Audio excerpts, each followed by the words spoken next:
मी काय विचारते कामिनी?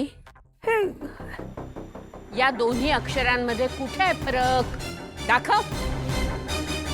वहिनी अगं मी 4-4, 5-5 वेळा बघितलेले.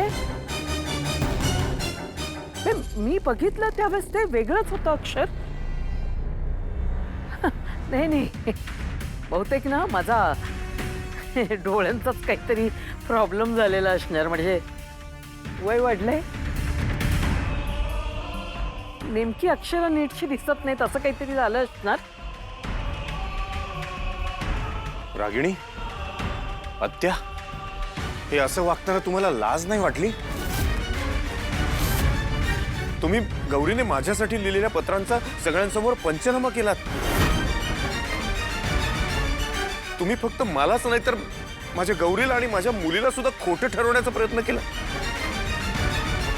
अनिका, हा ना, मी माझ्या बाबांचं नाव का लावत नाही किंवा मी रजिस्टरमध्ये माझ्या आईचं नाव गौरी का लिहिलं नाही, ह्यो प्रश्न पडलाय ना हो तुला? पर अनिका, तुला हे माहित नाही का, माझ्या आईचं नाव गौरी असलं तरी आबा आमचं तिला सरोज म्हणतात. आणि तसंच सगळ्या कागदपत्रावर तिचं सरोजच नाव आहे, सरोज मोहिते.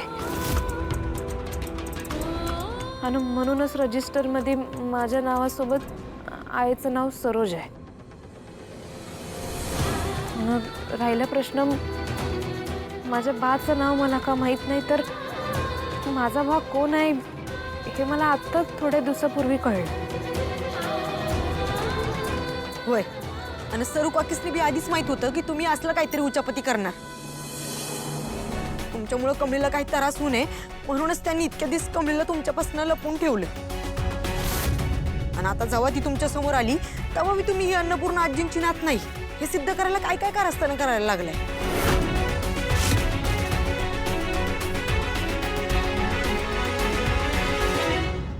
कमली, कुठल्या शब्दात माफी मागू मी तुझी?